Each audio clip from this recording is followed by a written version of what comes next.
ভাইজান করে দিয়ে ভিক্ষা দিবেন।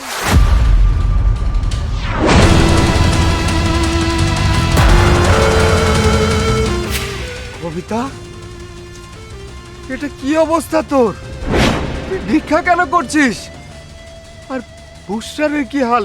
মানে আমি কিছু বুঝতে পারছি না। তোকে আমার এই অবস্থায় দেখতে হবে সেটা তো আমি কখনো কল্পনাও করতে পারছি না। কেন এই অবস্থা তোর? কি আর কমু ভাইজান, সবই আমার কপাল। যৌতুকের টাকার জন্য প্রতিদিন আমার শ্বশুর আমার উপরে চাপ দেয়। আমি তো তোমাকে কাছ থেকে অনেক টাকা আনছি, আর কতই বা তোমাকে কমু, কতই বাই তোমরা আমারে দিবা। তাই শেষমেশ আমি ভিক্ষার থালা নিয়ে রাস্তায় নামছি। ভিক্ষা করে যেই টাকা পাই ওই টাকা আমার শ্বশুরের হাতে আমি তুইলা দিই। ওইখান থেকে আমার গো মাইজি এর কিছু খাবারের জন্য দেয়, আর কিছু টাকা উনি রাইখা দেয়। কিন্তু কেন?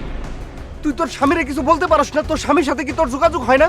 আর তোর স্বামীর সাথে যদি যোগাযোগ নাই হতো তুই আমার কাছে আসতি, তুই আমাকে বলতে পারতি, আমি ব্যবস্থা করতাম। কিন্তু তুই রাস্তায় রাস্তায় ভিক্ষা কেন করবি? হয় ওর সাথে মাঝে মাঝে যোগাযোগ হয়। ওরে বা কেমন করে কমু কও, ও তো বিদেশ থাকে। ও যদি এত কিছু শুনে, ওর যদি কিছু হয়ে যায়, সেই কথা চিন্তা করে আমি সমস্ত কিছু মুখ বুঝে সহ্য কইরা নেই, কাউরে কিছু কই না। তাই বলে তুই তোর শ্বশুরকে প্রশ্রয় দিয়ে মাথায় তুলে ফেলবি নাকি? তোর এটা করা একদমই ঠিক হয় না। আমার কাছে আসা উচিত ছিল তো। ভাইজান, তোমার বাড়িতে যাবো, কেউ মুখ নিয়ে যাবো কও? মানুষে কি কব? কব স্বামীর সংসার করতে পারে না, স্বামী বিদেশ গেছে, বাপের বাড়ি চলে আইছে মানুষের সাথে লটর পটর করার জন্য। ওইটা তো আমার স্বামীর সংসার, ওইখানেই তো আমার শেষ ঠিকানা। কও, ওই বাড়ির এক কোনায় পড়ে থাকলেও শান্তি আছে। ঠিক আছে, চল আমি তোর শ্বশুরের সাথে কথা বলবো। না না ভাইজান, কোনো দরকার নাই। চুপ! আমি তোকে যেটা বলেছি সেটা করবি। তোর শ্বশুরের সাথে আমি কথা বলবো। চল, আমাকে নিয়ে চল। চলো।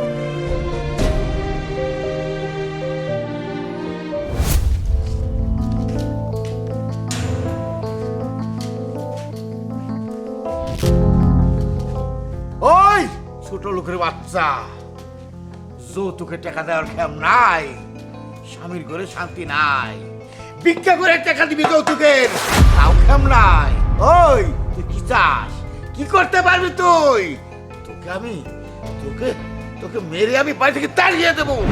হ্যাঁ, এই নেন টাকা, আরো টাকা নেন। আর কত টাকা লাগবে আপনার?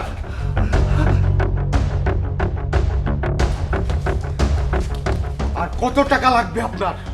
এখন পর্যন্ত আপনাকে আমি যৌতুকের 3বার টাকা দিয়েছি, তারপরও আপনি আমার বোনের উপরে অত্যাচার নির্যাতন চালিয়ে গেছেন।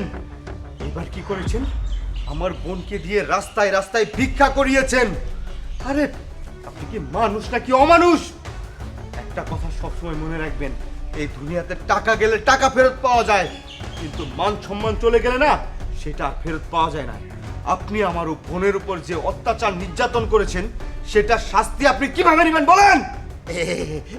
বাবাজি, আসলে ঘটনা হচ্ছে কি, টাকার মতো লুপটা আমার বেশি আসলো তো, জায়গায় লুপ সারে দিলাম, এই যে আমার টাকা থাকলো। চুপ করেন!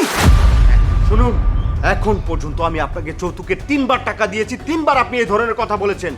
আমি আর আপনাকে বিশ্বাস করতে চাই না, তাই এবার আমি সাথে করে পুলিশ নিয়ে এসেছি। আপনাকে আমি পুলিশের কাছে ধরিয়ে দিব, জেলের ভাত খাইয়ে ছাড়বো। অফিসার! বাবা, আমি চাইছিলাম যে আমার সংসারটা সুন্দরভাবে করতে, কিন্তু সেটা আপনি করতে দিলেন না। আপনি দিনের পর দিন যা শুরু করছেন না, সেটা আর মাইনা নেওয়ার মতো না। আমার ভাইও তো আপনার অনেক সুযোগ দিছে, কিন্তু এবার আর আপনার কোনো সুযোগ দিতে পারলো না। থাক বৌমা, বৌমা, বাবাজি, এইবারের মতো ক্ষমা করে দাও। চুপ করেন! কবিতা আজকে থেকে আমার বাসায় থাকবে, আর আপনি থাকবেন জেলে। কবিতা, চল। অফিসার, আপনার কাজ করুন। এই, আয়। চলেন অফিসার, চলেন। যৌতুক নেওয়ার সময় মনে ছিল না? চলেন।